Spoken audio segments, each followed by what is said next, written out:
Good afternoon. My name is Dan Meylan and I'm with Compass, and we'd like to welcome you this afternoon to our webinar on Point webinar series, Is Price Transparency Making Us All Mad? We're going to hang on for just about 2 or 3 minutes to let everybody kind of get checked in. We've got a nice audience developing here, and we, like everybody, it's busy. Why we're probably have a few stragglers. So we're going to wait about 2 or 3 minutes before we start. So we'll do the appropriate introductions when we get started. See you in a few minutes.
We still have people coming on board, so we'll wait another 30 or 40 seconds, maybe a minute, before we get started.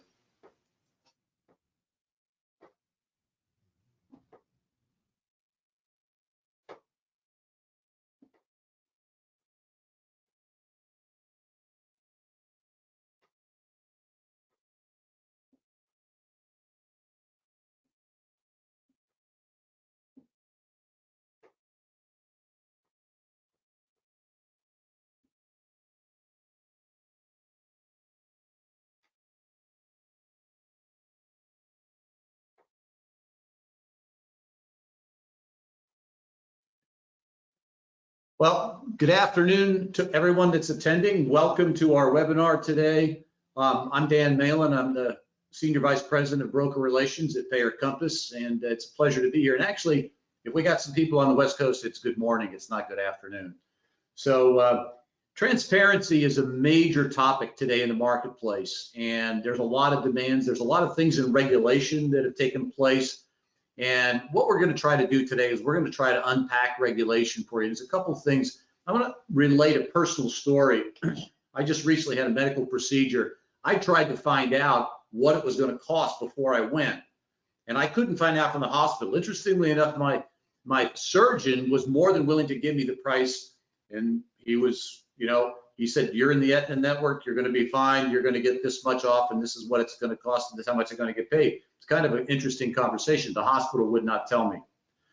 So about 3 or 4 days ago, I had the opportunity to engage with Aetna and talk to them about exactly what had happened with my plan.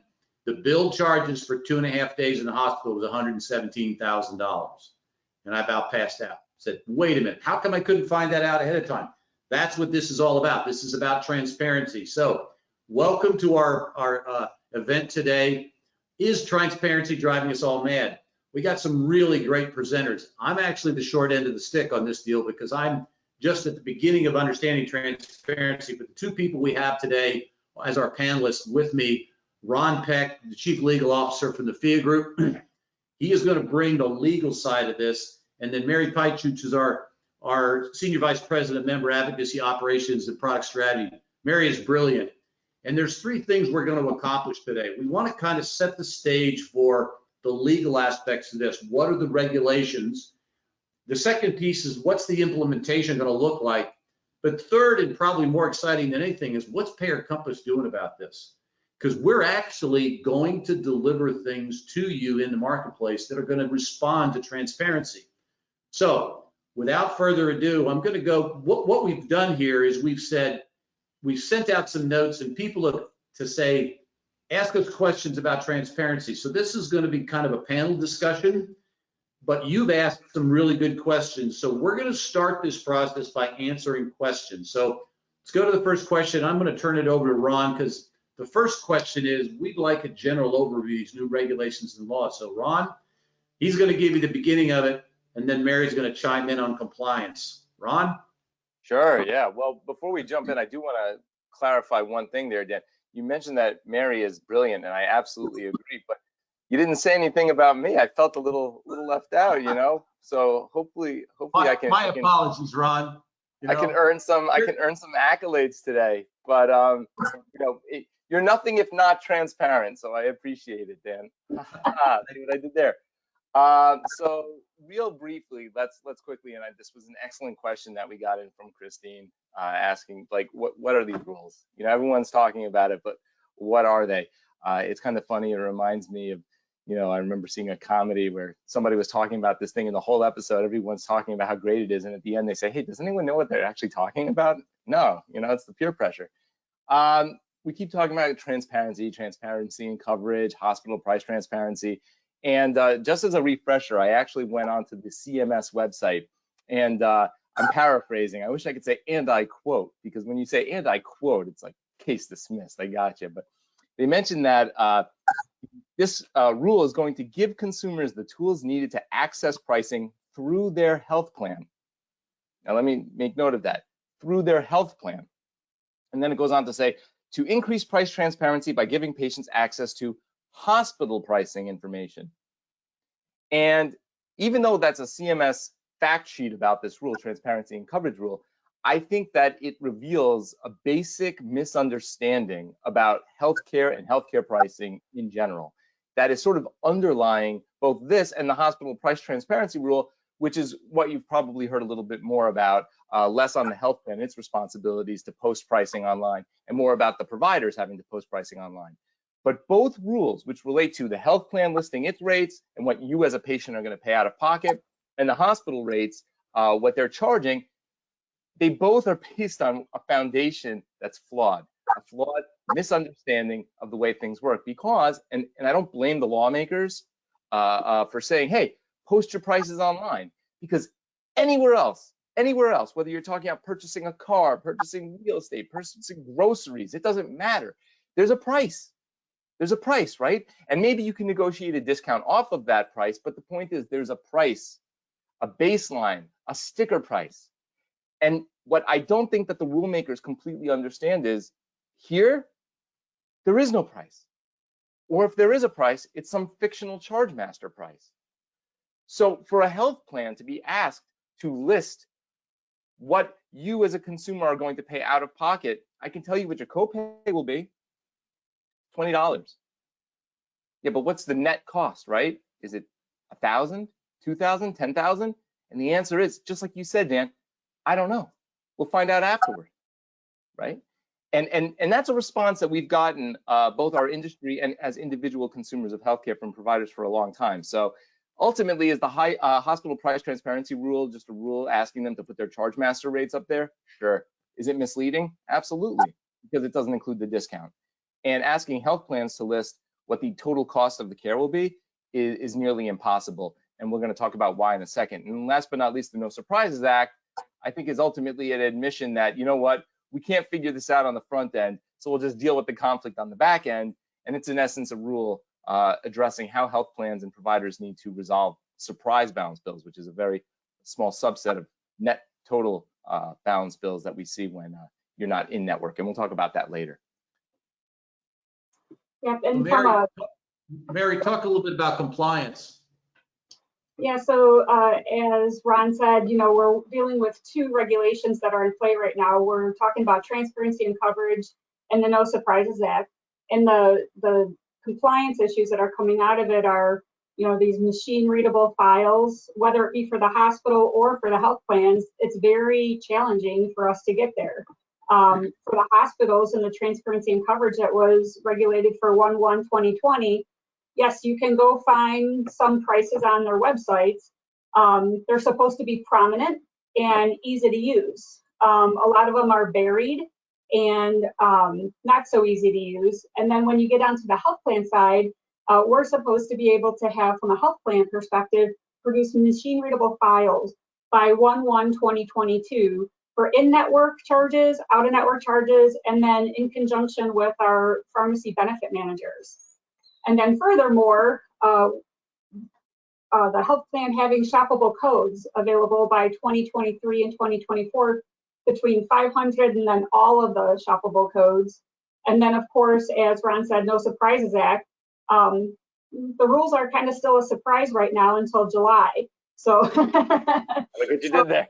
Standing by, there is some guidance that's been provided, but it leads a lot to interpretation and definition. And we'll know more in July. A lot of our industry groups, including some work groups that Pear Compass had representation on, have just submitted their comment letters, and they're being considered right now. And hopefully we'll get some clarity on some of those definitions as well. Very good. Mary, I got a question or a comment. I'm reading an article from Wall Street Journal. I'm going to paraphrase this.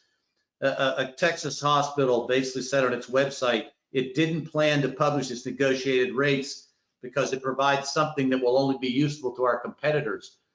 Is there enforceability and penalties here? Is it reasonable to expect the hospitals to have penalties? And is this really enforceable at the way they have it set up? Well, you just set us up for our next slide. If we want to go ahead and get that. Go to the next slide. It's a question that did come in. So Dan, you want to set us up again? Sure. Well, it says here, what are the teeth in the legislation to ensure the providers provide, hospitals provide charges and the $300 a day penalty? Because obviously I just read a piece where a hospital in Texas says, hey, we're not going to do this. It's all going to do is going to give our competitors competitive advantage against us. So how do we make this work? Yeah, this kind of goes in conjunction with the title of our webinar today. Isn't it making you mad? It should be making us mad. From a health plan perspective, the hospitals, their penalty for not publishing their data is $300 a day. That equates to about $110,000 in penalties a year if they were to not comply. That's a drop in the bucket for them. There's estimates of about $500,000 to comply from a hospital system perspective. So what is the stick for them to comply? And they can sort of prove they're complying by putting out their rates, but it's not prominent like it's supposed to be, and it's not in an easily consumable format. Some of them are being really good. I've come across some really good hospital systems that are following the rule of the law. However, there's other ones you can't find it, or if you do find it, good luck in even trying to consume that data.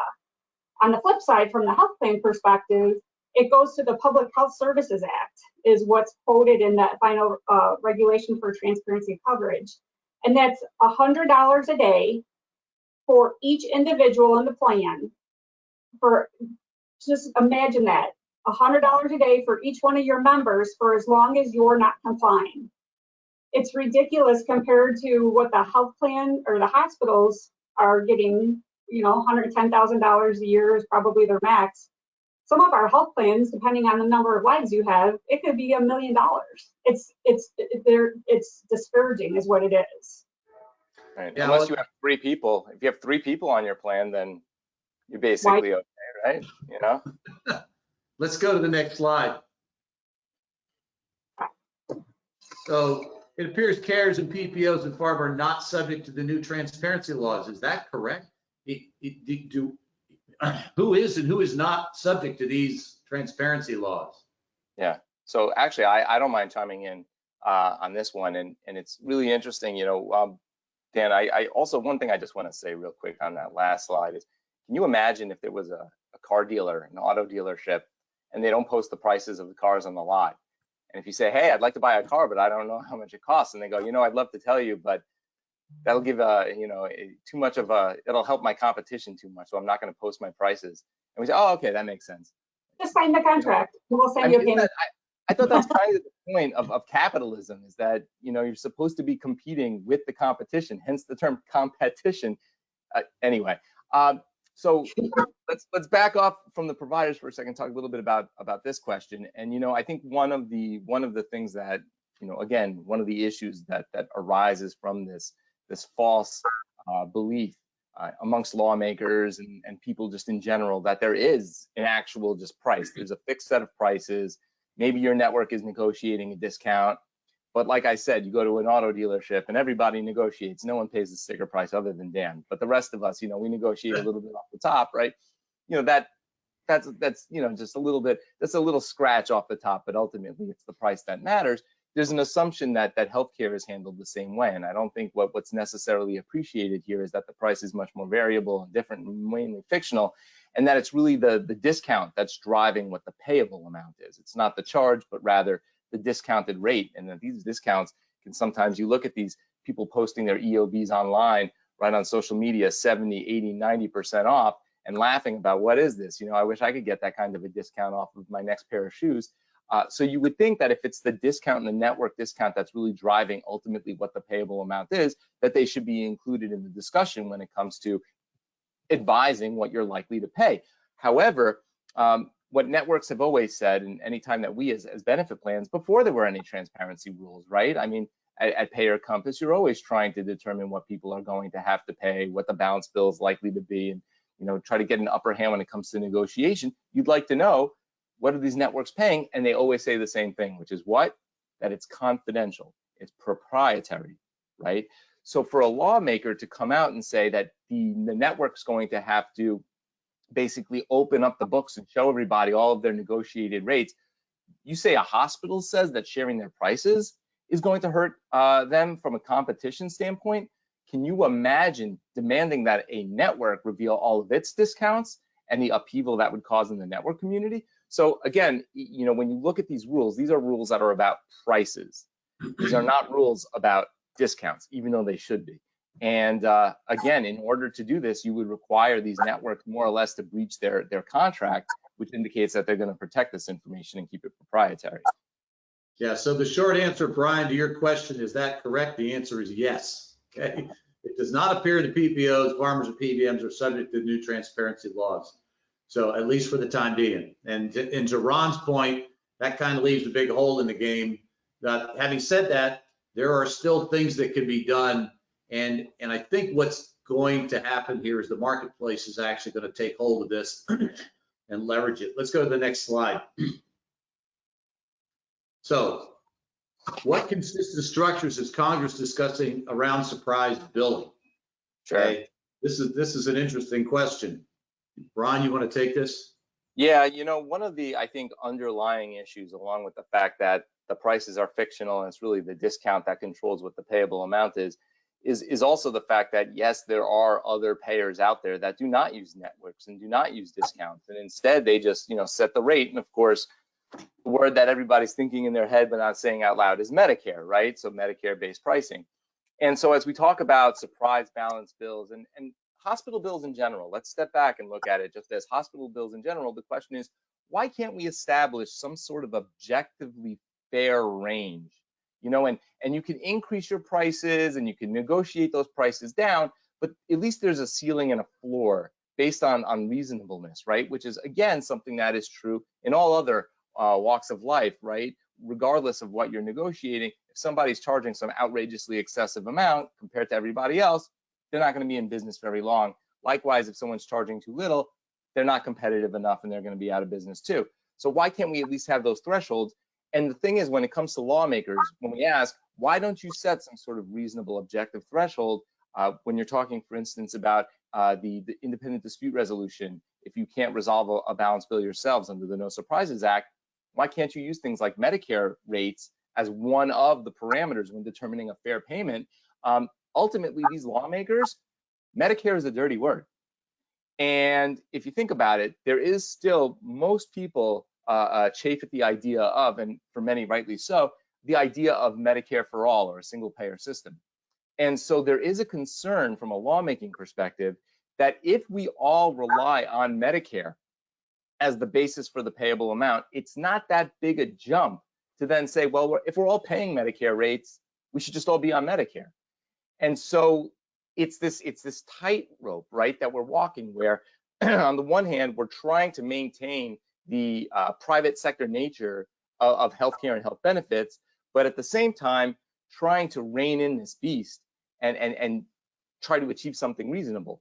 And I would argue, Dan, to your earlier point about competition, that competition could potentially do that, as it has in so many other areas of our life in economics. But again, so much is still confidential and hidden that it's just not allowed. The short answer here, I think the structures they're proposing are really politically motivated and not practically motivated. They basically don't really understand. And regulators historically and congressmen and senators have really never got their heads around what we do in our industry in terms of financing healthcare risk. And the structures that they have proposed have no bearing at all on how we actually do business. Not at all. I think that there's a whole missing piece. So Louis, the question is, what consistent structures is Congress discussing about surprise billing? Whatever they're discussing is wrong. Let's just put it that way. Whatever they're discussing is wrong. Let's go to the next slide. Is there a good reason why the Fed's transparency regulators don't propose centralizing all the pricing data versus this current spiderweb plan?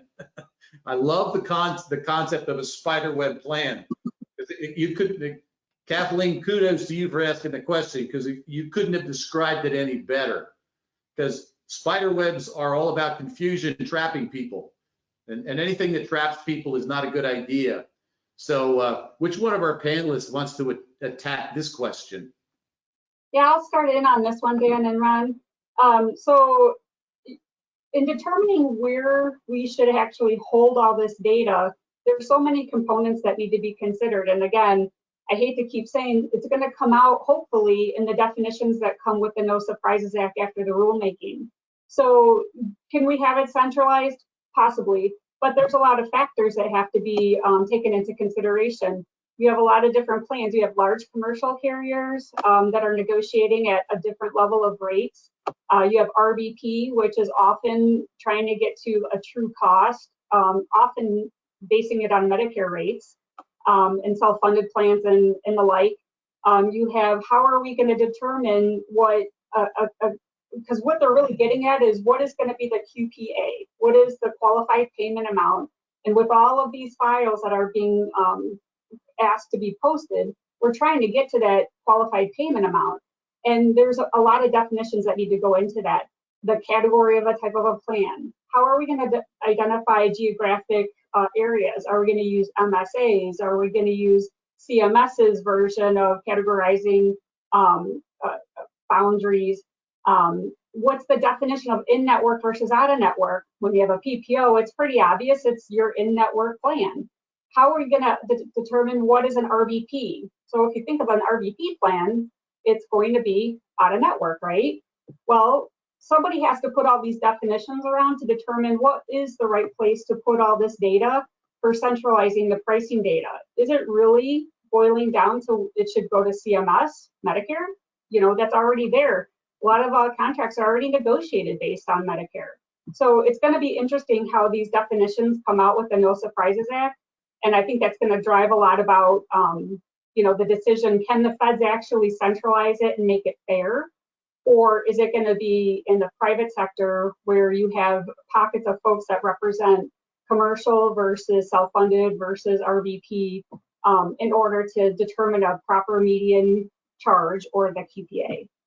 Yeah. Ron, do you have anything to add to this? I'll say no. The answer is no. Is there a good reason? No. Is there a reason? Maybe. Is there a good reason? Not that I'm aware of.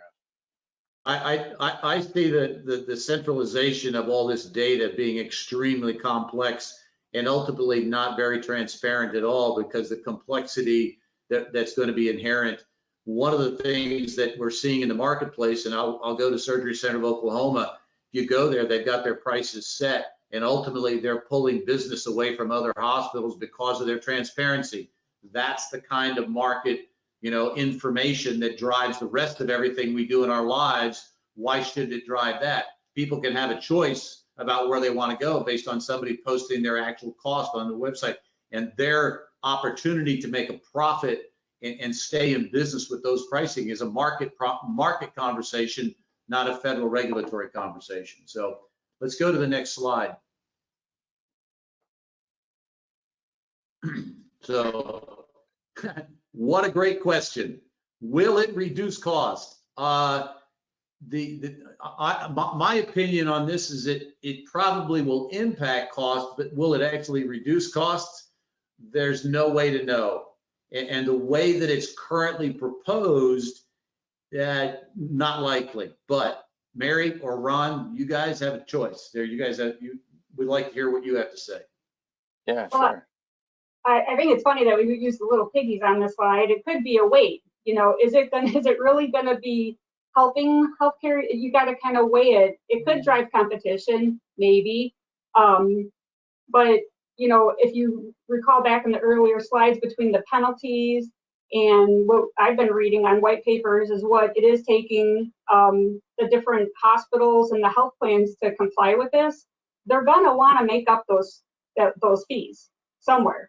So, okay, make it transparent, and then they drive the competition. But for a health plan to comply, it's going to cost anywhere from $2 to $5 million a year for them to create all these files and to have all that technology and all the space just for these mega files.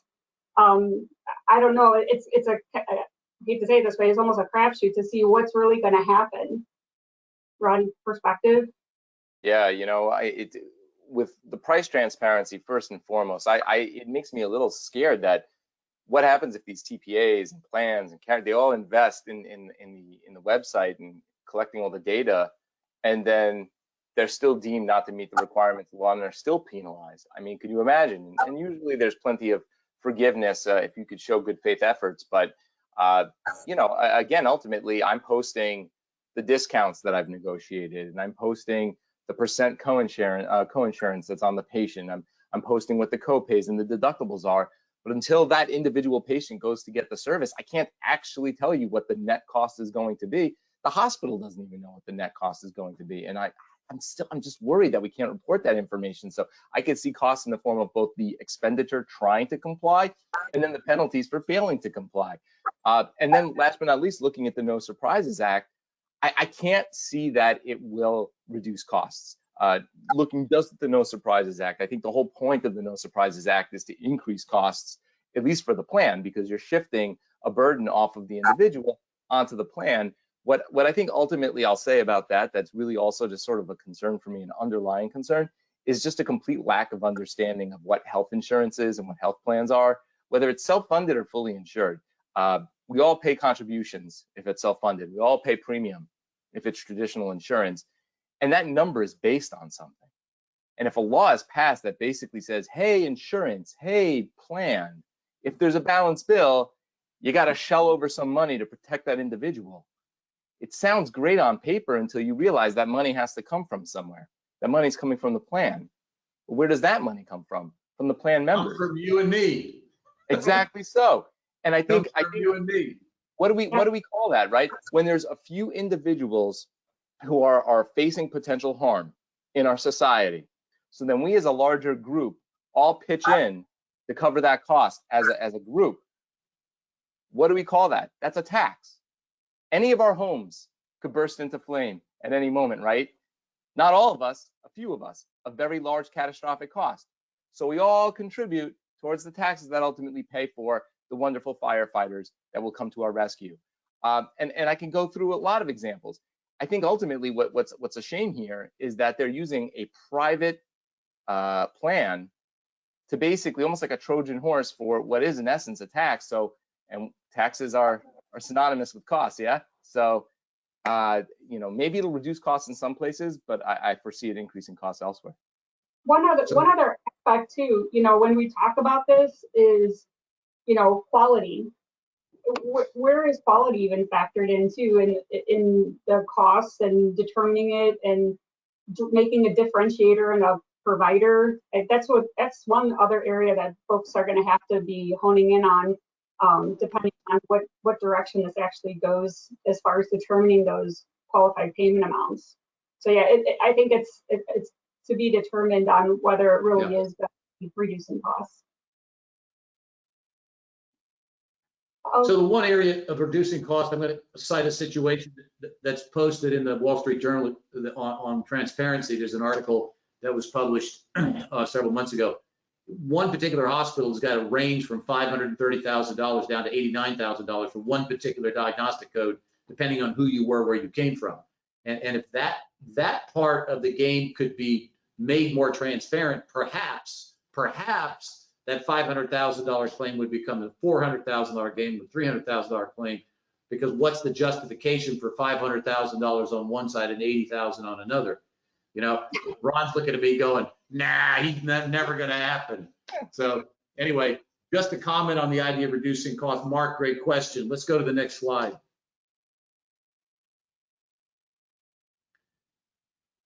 What are vendors doing to support TPAs in getting to compliance? Well, the good news here is we have a story to tell at Payer Compass. So I'm going to solution developments, education, and ongoing support. Mary? Yeah, actually, you know, what are vendors doing to support TPAs? Number one, conducting seminars or webinars such as ours here today. There's several of them, really getting to education and understanding what are the regulations and how is it that you can comply or you're going to have to comply. But more importantly, where are you going to get that support, that ongoing support? And here at Payer Compass, that's exactly what we've been doing. It's ironic that it's coming to a point where it's getting a lot of attention with transparency and coverage and the No Surprises Act coming out. Payer Compass was already building a roadmap for transparency. We have a tool that's already out that helps our partners and their members determine providers that are accepting of their health plan. And it's really helping. And if we go to the next slide, I can explain more about that too. Next slide. So this is really, you know, the breadth of the solution that you're going to have to come up with as a health plan. So on the left-hand side, you're solving your members' challenges. You have to make sure they know what providers are out there. For the provider transparency tool that Payer Compass has, it really helps members determine what providers accept their health plan. There's quality data to help in that consideration, geocoding in it so that they can see how close the providers are to where they're at. And then our roadmap goes right into price transparency, which is synonymous with everything we're talking about when it comes to transparency and coverage and the No Surprises Act. Really getting to the price. So I want to go see a doctor. I can go to the provider transparency and find my doctors in my area and the specialists that I want. And then furthermore, determine what are they charging as far as the services are concerned. So I can make an educated guess or determination about where I want to go to get services.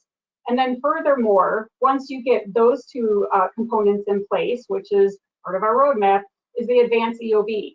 Really getting something that is tangible, that you can get that good faith estimate out to the member and they can have it in their hands. They can go talk to the provider. They can talk to them about, here's what my plan's gonna pay. These are all things that were already in Payer Compass's roadmap and have already hit our technology and hit our partners today. The second piece on the right-hand side is solving health plan challenges. This is what we were talking about those machine readable formats or files. And that's the transparency and coverage rule. So if you can imagine, we have the provider data, the pricing data. So what's the next logical thing that is in our roadmap? Creating those machine readable files based on all of that information that's already within the Payer Compass technology stack. We maintain CMS's pricers as well as our partners' contracts and fee schedules. So really, this is the solution set that needs to be in place in order to comply or be in a good position to comply with both transparency and coverage and the No Surprises Act going forward. Excellent. So one of the things here is that you got to recognize that the Payer Compass technology platform has evolved over a period of time. And what we're doing today is we're expanding it into the new reality of the transparency requirements that are being generated by these regulations. Now, there's a couple, three things, and Mary alluded to it earlier. The game is not over, it's just starting. Because as of July, we're going to have another new set of rules that we need to comply with. But the Payer Compass technology platform has the capacity to adapt to whatever comes next and help drive the compliance necessary for health plans out there that are going to need to be compliant with these new transparency rules. So let's go to the next slide. So, good question. What should we be communicating to our employers?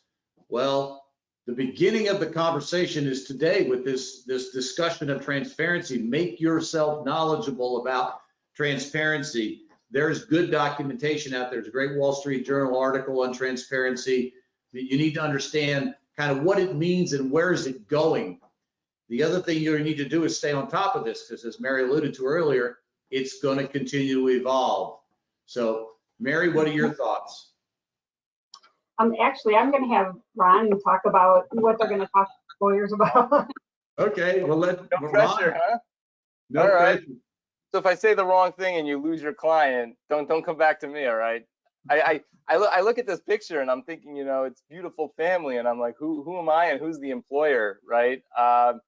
So and Lord help me, I think honesty is the best policy, which is funny because here we are talking about transparency, and yet this is the first time we're actually talking about real transparency, which is just to have a completely open and candid conversation with an employer.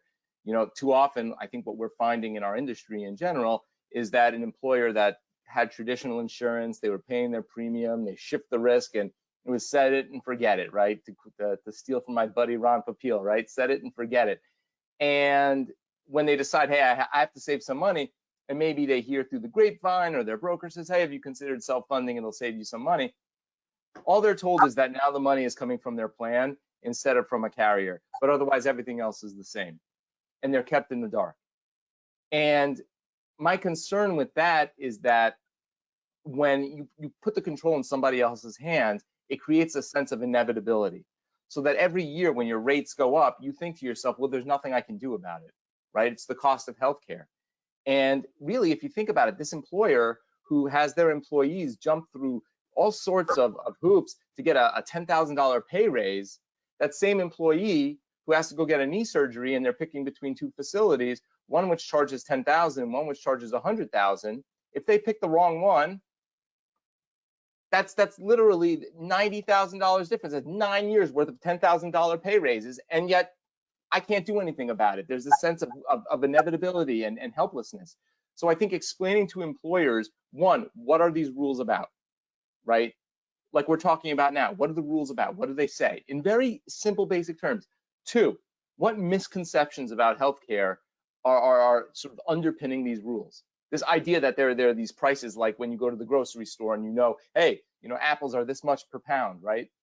That this just doesn't work that way. And how does healthcare pricing actually work? You know, there's a lot of really great videos online. There's people like us. I'm always happy to get on the phone with an employer and explain how healthcare pricing works. Charge masters, discounts, PBMs, PPOs. Most employers don't know this. And if they don't know this, then they don't understand what the impact of these transparency rules will be. And I think once they feel like they have an understanding of how it works, the next thing is to explain options that are available to them to take control, rather than just hope some lawmaker is going to fix things. So that's how I would talk to my employers. So Mary, anything to add?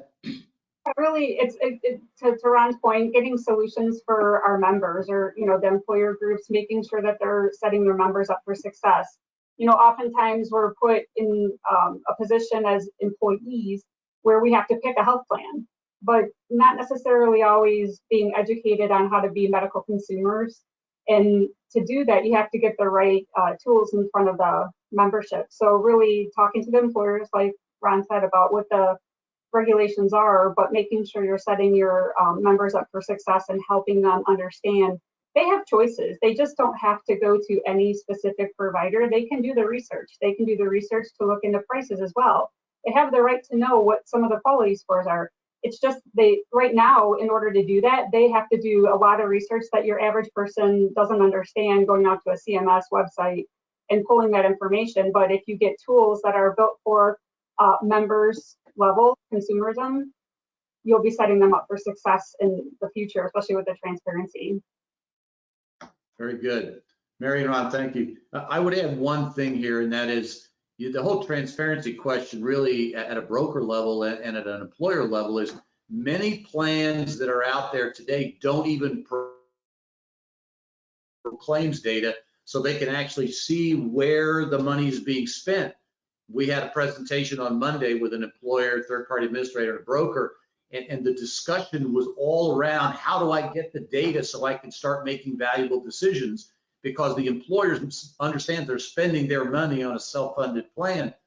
The data is incomplete, inaccurate, and doesn't really give them the tools that they need. So transparency, if I was a politician sitting in Washington, D.C., what I would do is as I would suggest, and it wouldn't pass ever, okay, but it's a wish list, okay? Let's make the carriers disclose detailed claims information to the employer so the employer can make good decisions. Let's go to the next slide. What should we be encouraging our employees to communicate with their plan members regarding transparency? Well, this really now opens the Pandora's box of carrots and sticks and education. You know, one thing about that I'm involved in constantly with brokers, then you have to become an educator. Well, that takes time. Yes, it does. But if you want to really manage your case and take care of your client, the employer, well, you need to be an educator, a good communicator, and help the employer communicate to the plan members how to go about. Because let's assume for a minute we're successful in creating shopping tools and transparency. Now the member has to be trained how to go in and look for that. I have a former employee, had a father that was going into hospital, and she tried to access the data. She's a medical professional paying claims all day long. She couldn't go in and get what she was looking for. She could find the data, but she didn't know how to interpret it. So what are we doing here to encourage employers to communicate with plan members? Ron or Mary, I will let you guys jump in. Sure, I'll just tell you a quick story, all right? I still remember when I was a child and I would go to the movies with my father, you know, I wanted candy, right? Obviously. So, you know, I want the M&Ms, right? I want the Milk Duds, whatever. And, you know, at the movie theater, what is it? It's like $7, $8, $10 for this little box, right? But you know what? It wasn't my money. So you know what? I didn't care. I didn't care. And I still remember the first couple times I was old enough now to take myself to the movies, you know, pay with my allowance. Then I cared. Then, you know, I'm stopping at the 7-Eleven before the show, buying a bulk bag of M&Ms and just shaking it out into every pocket I had. So when I walk in, I'm rattling, you know, and I'm hoping that I'm being real subtle about it. And I've got my cargo pants just stuffed with M&Ms. By the time I get to my seat, they're all melted. But the point is, I cared because it was my money. And this is the exact issue I just talked about before, which is that with the employer, if the employer thinks that, hey, I can't do anything about it, right? I can't control it. I have no control. Well, with the individual, not only do they think this is beyond me, I can't control anything, but they don't even care. They don't care. It doesn't matter how many tools and websites and shopping tools, and it doesn't matter if people don't care. So get people to care. Show them how this cost directly impacts you. Copays, deductibles, it doesn't work. And the reason it doesn't work is because it's the first dollar. I always wonder how interesting would it be if deductibles and copays kicked in after the plan paid a certain amount. Now, of course, then we worry that patients would specifically try not to seek care. And so it opens a whole Pandora's box of other issues, right? Where people are now avoiding care. But just at a baseline psychological level, isn't it so funny where we're telling people, hey, yeah, I'll pay everything beyond a certain point. I mean, let's face it, there's a lot of plans and TPAs that can probably relate when it comes to stop loss, right? You're like, well, once we hit the spec deductible, I'm going to stop trying because now it's someone else's problem. Well, if you think right? That's right. If you think that way, how do you think these people who aren't even in the industry feel? So again, I'm not going to waste time talking about specific ways to do it. If you have questions about how to get people to care, we could obviously spend time on that another time, but just got to figure out ways to make people care. Barry, you have anything to add? No, I totally agree. Working with members to understand what it really costs, and understanding that you don't have to go to the one place that someone's sending you to. You have the right to go seek out or understand what is the true cost of something and what is it really going to impact you at the end.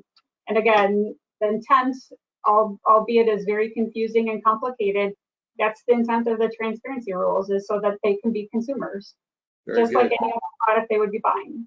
Very good. Let's go to the next slide. So,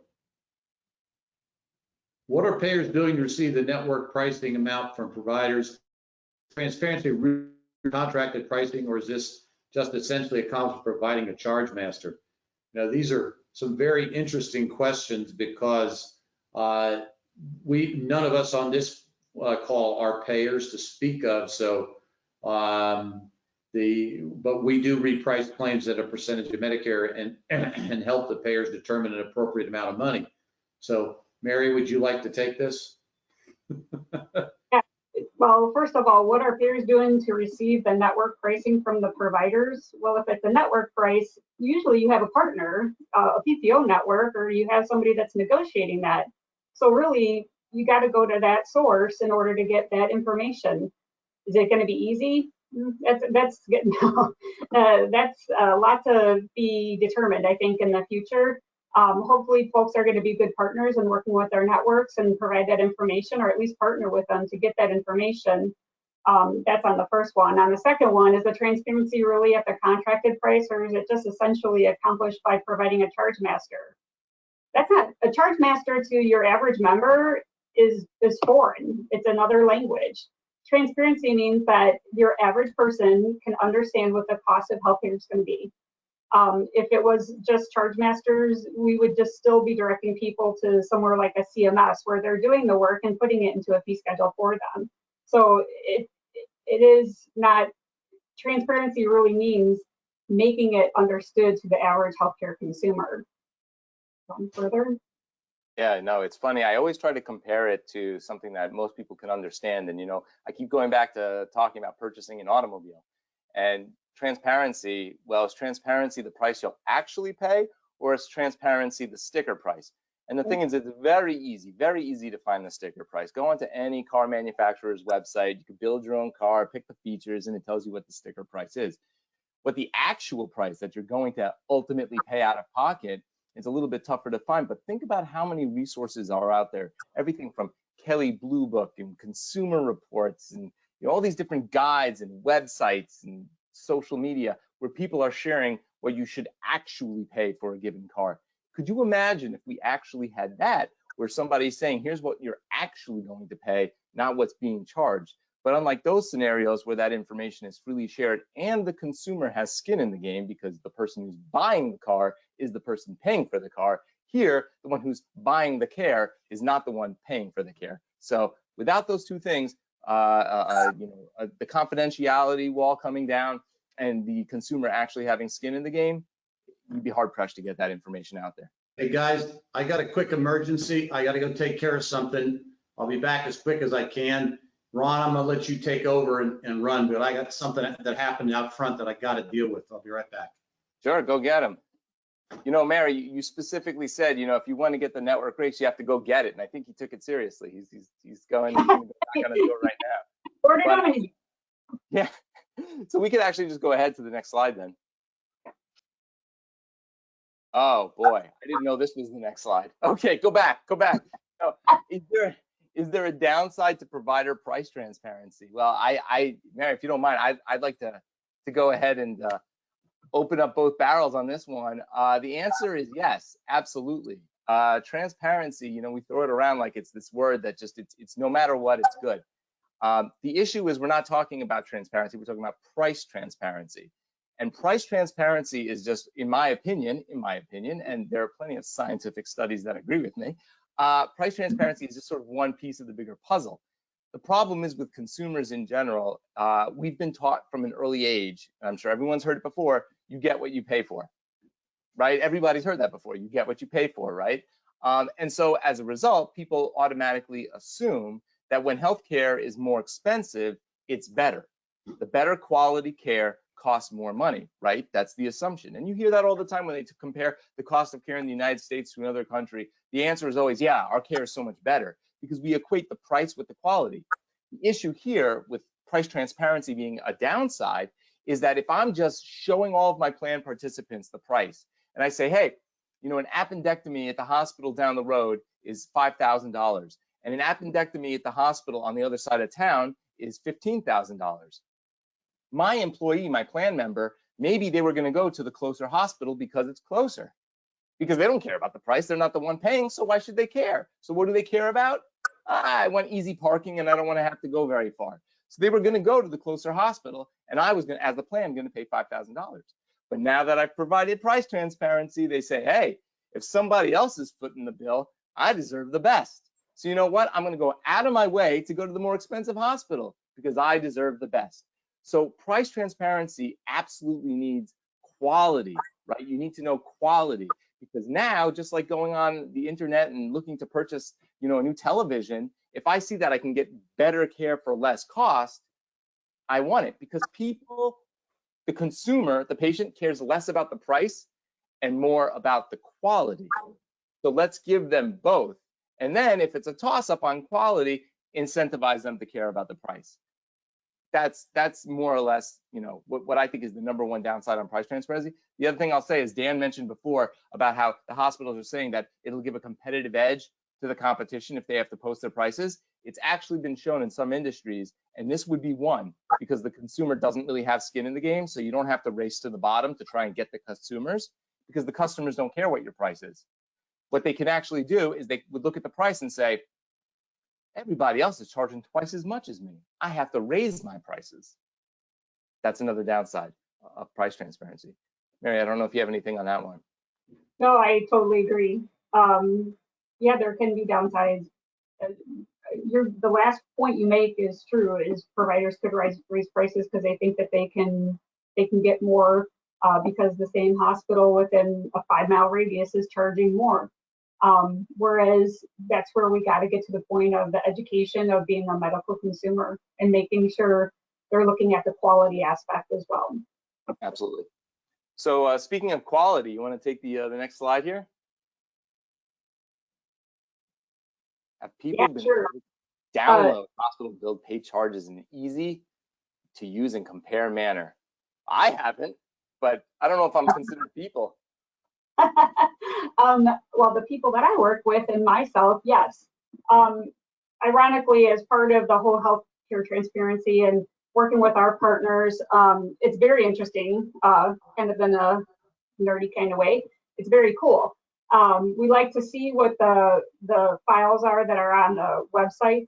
At Pear Compass, we have another product called Benchmark. And so when we do find a viable file that we can work with, we are able to take that file and benchmark it. So we're taking a look at it to see, you know, how is this hospital doing? Are they comparable? And, you know, we use the gold standard, Medicare. How are they doing compared to Medicare? Are they 100% of Medicare? Are they 500% of Medicare? So it's always very interesting. And, you know, our partners are really looking at that too. They're bringing it to us. We have that tool, and yes, people are using it. So that's from like from us professionally using it. Personally using it, I can tell you, yes, there are definitely hospitals that have them out there. Just like Dan was talking about earlier, I have a personal story where I had my son and my husband get lab tests, simple lab tests, just the panels, and it cost $1,500. I was shocked. It was just your average everyday routine fee, labs, and it was $1,500 for each one of them. And so what I did, but I know better now, this is what I do for a living.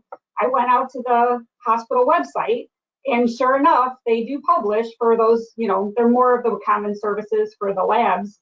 And I was able to determine that if I didn't have insurance, I would be paying $500 less, even after my healthcare company paid their portion.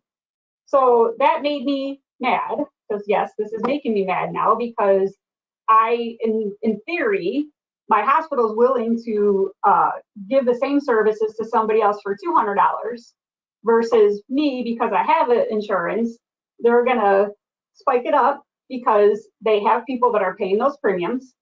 And I pick that health plan and I have to pay $600 because that's my cost share. Well, I write a letter and I want that changed, so there is both. It's from a professional perspective, we're taking a look at it, we're analyzing it and using the technology at Peer Compass to see where are the hospitals at as far as comparing them to Medicare standards or benchmarking them to see where they're at. It really helps us. We do a lot of advocacy on behalf of our partners when we're actually negotiating for services or to get providers on board.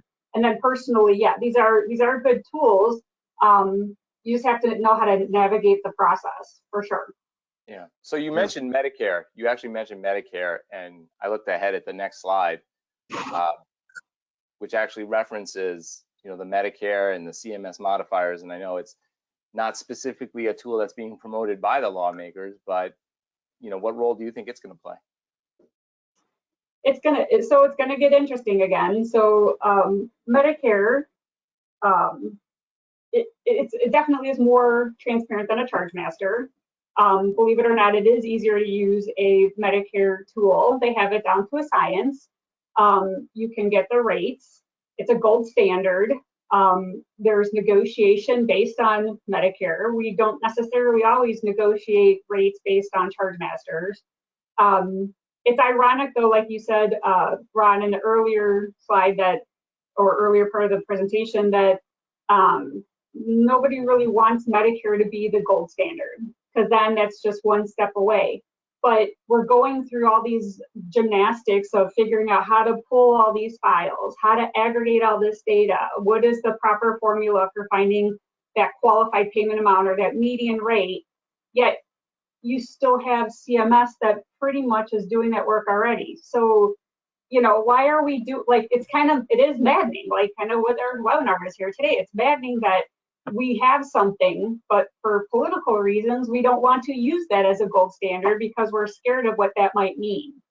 Yeah, I think one of the issues here prevailing over the entire process, regardless of what sort of a system we select, it's going to have its imperfections. And this particular imperfection is a political imperfection. The reality is the CMS pricing approach is actually really reflective. Within the payer compass world, as some of you may know this, we have what we call our price map. And we basically you can look and see, I can tell you that looking at the price map in the city of Kansas City, the most expensive facility has an average bill charge of 800% of Medicare. And the least expensive facility is at 250% of Medicare as an average bill price. One of the things that does, it creates some transparency right there. Is it perfect? No. There's lots of variables that drive it, but at least what you're getting is a picture that you can start making decisions about relative to what the cost of care might look like. We have hospitals in America today charging 11, 12, 100% of Medicare as base charges. And somewhere along the line, that's egregious. A gentleman went into a hospital in Denver for 2.5 days for a stent in his heart. Bill's $430,000. It essentially is 800% of Medicare as a bill charge. You take 50% of that for a discount, you're still at $200 and some thousand for a 2.5 day stay as an actual paid amount. So the reference-based pricing is going to bring some level of clarity, but at the end of the day, it starts to become a methodology to start comparing one facility against the other and getting some relative sense of what's appropriate in the marketplace. So yeah. Dave, is a great question. So I want to, jump to the next slide because, I saw this question, and it's funny because here, up until this point, we've done a lot of talking about transparency, right?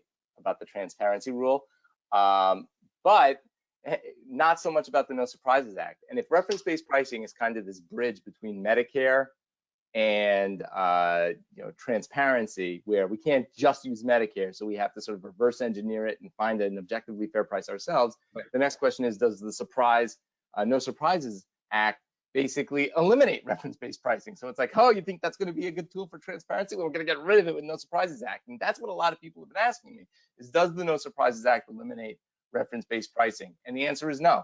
The answer is no.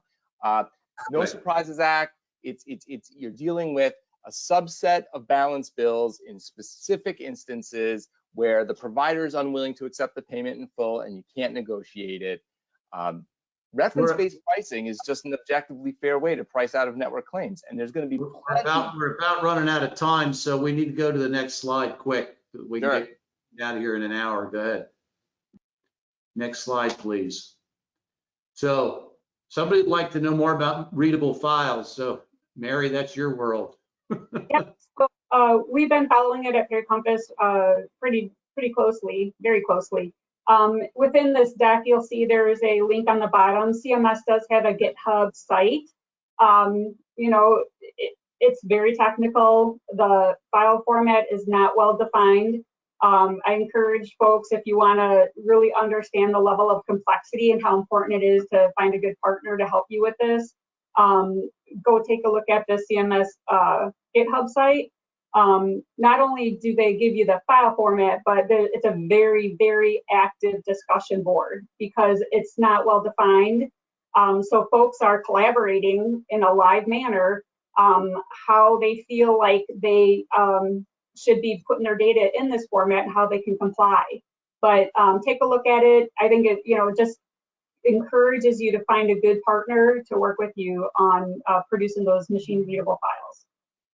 Very good. Well, I think we're down to the last slide and we're at, you know, there's one more question here. Considering machine readable files for plans 1/1/22 would first be published in 6/30/22. You know, what you want to respond to this, Mary? There's a question, and this is not some area of expertise for me. Yeah, so you do have the health plans do have to be compliant starting 1/1/2022. There is a look back on this, and there are specific rules that for a period of 90.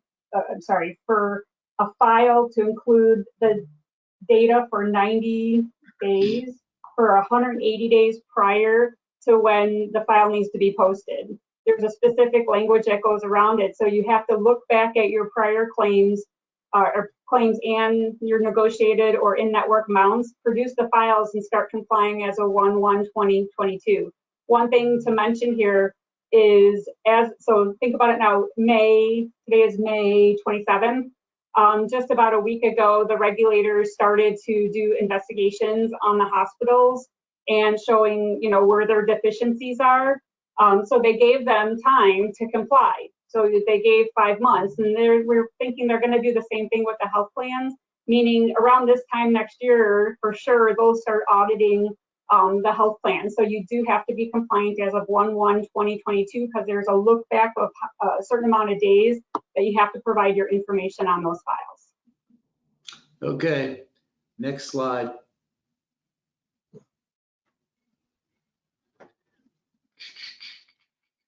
And again, this is, you know, what resources are available to source current information and ongoing updates. Again, really making sure that folks are attending webinars in the industry forums, as well as taking a look at that GitHub CMS site to determine or at least impact how you're going to find or select your vendor or partner to help you produce those files so you can be compliant. Yeah, so I think we're about out of time here. Matter of fact, we're over time a little bit. On behalf of Payer Compass and Ron at Phia Group, we'd like to thank you for attending. Obviously, there's a lot of information here. We're all available. You've got our email addresses, marketing@payercompass.com. If you have a question, you'd like to follow up and get some more data and information. But on behalf of Ron and myself, thank you for your time. And we look forward to these webinars are going to be periodic. We'll have some other topics coming up, but stay tuned. Price transparency is just beginning. Thank you very much. You guys have a great Memorial Day weekend. Bye-bye.